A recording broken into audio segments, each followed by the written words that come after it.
जय माता दी दोस्तों, कैसे हो आप सब। आशा करती हूँ आप सब अच्छे होंगे, खुश होंगे।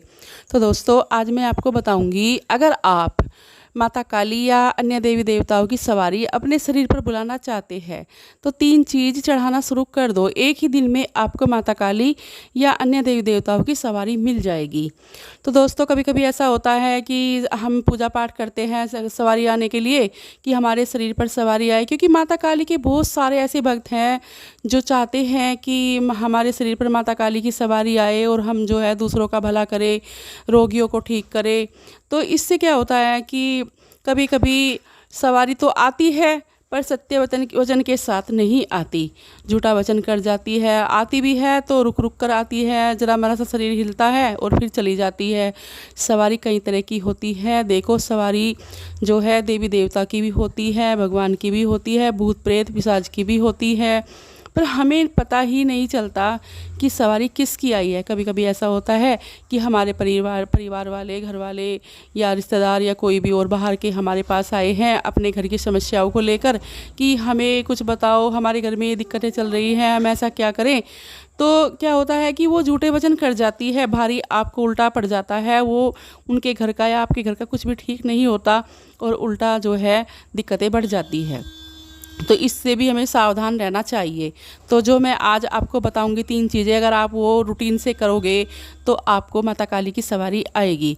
देखिए दोस्तों, आपको करना क्या है, आपको लेने हैं 3 नींबू और आपको 18 लौंग लेनी है और आपको 11 पतासे लेने हैं, 5 जायफल लेने हैं। आपको जो है, जैसे सुबह आप पूजा करते हो माता काली की, वो तो आपको करनी ही है, करते ही हो, ऐसे ही आपको माता काली की पूजा करनी है। पूजा करते समय आपको जो नींबू है, नींबू को काट कर उसमें 2 लौंग गाड़ कर और अंदर सिंदूर का टीका लगाना है।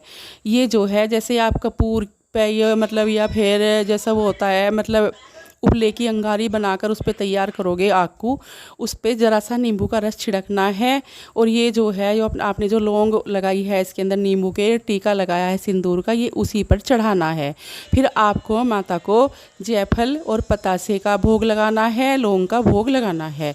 और माँ का कोई भी बीज मंत्र आप जो है यूज कर सकते हो, या तो आप माँ के तो सारे ही मंत्र पावरफुल हैं, और ऐसा कुछ नहीं है कि माँ का जो मंत्र है वो कोई भी पावरफुल नहीं होता। सारे मंत्र माँ के पावरफुल है।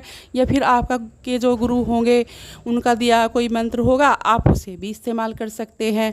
तो आपको माता काली से प्रार्थना करनी है, ऐसे ही भोग प्रसाद माँ को चढ़ाना है सुबह को। फिर आपको शाम को जो है 5 बजे के बाद माँ की पूजा करनी है। और हाँ, एक ध्यान रखें, सरसों के तेल का दीवा अवश्य जलाए, वो आपको ज़रूर जलाना है, उसमें थोड़े से काले तिल डालकर। फिर आपको शाम की पूजा करनी है 5 के बाद, उसमें भी आपको ये भोग ऐसे ही चढ़ाना है जैसे मैंने आपको बताया है। उसमें भी आपको नींबू लेना है, नींबू में जो है टीका लगाना है सिंदूर का, 2 लौंग गाड़नी है, फिर ऐसे थोड़ा रस टपका के फिर उसे पूरे को चढ़ाना है। फिर लौंग पतासे का और जायफल का भोग माँ को चढ़ाना है। उसके बाद आपको जो है रात को 12 बजे तीसरी पूजा करनी होगी। तीसरी पूजा जब आप अपने मंदिर के कपाट या जो भी मतलब आपके मंदिर में जहाँ पर भी आप पूजा करते हो, वहाँ उसको मंदिर को खोल कर बैठना है। वहाँ पर आपको ऐसे ही माँ की पूजा करनी है, भोग प्रसाद देना है, और फिर आपको कम से कम 10 मिनट माँ को टाइम देना है। 10 मिनट तक आप ध्यान में बैठेंगे और ऐसे ही जो माँ का जो भी मंत्र है माँ का, उसका जाप करोगे, या अपने गुरु के दिए मंत्र का जाप करोगे, और जो है आप माँ से प्रार्थना करोगे कि हे माँ, हमारे शरीर पर आइए, हम आपको अपने शरीर पर बुलाना चाहते हैं और दूसरों का भला करना चाहते हैं। तो माँ से ये प्रार्थना करना। देख लेना, अगर आप ये चीज़ें सच्चे मन से भाव से 8 दिन लगातार भी कर लोगे तो पक्का आपको माता की सवारी आना शुरू हो जाएगी। ये तो देखो आपके भाव के ऊपर है कि आपने कितनी भक्ति भाव से पूजा की है। तो माँ आपको 1 दिन में भी आ सकती है, अगर नहीं की है, थोड़ा आप रुक रुक कर पूजा कर रहे हैं तो 8 दिन भी लग सकते हैं। पर इस भोग प्रसाद से, इस पूजा से माँ काली आपके शरीर पर आएगी। तो आप दूसरों का भला कर सकते हो, रोगियों को ठीक कर सकते हो, दूसरों के घर के समस्याएं भी जो आप ठीक कर सकते हो तभी करोगे जब आपको पक्का ज्ञान होगा और माँ की सवारी आप पर आए। ऐसा नहीं कि भूत प्रेत की सवारी आ जाए और वो आपके झूठे वचन कर जाए और आपकी दिक्कतें और बढ़ जाए। तो दोस्तों जैसे मैंने आपको बताया है, आपको ऐसा ही करना है। और अब मैं आपसे विदा लेती हूँ, मिलती हूँ एक नई जानकारी के साथ। जय माँ काली, जय माँ दुर्गे।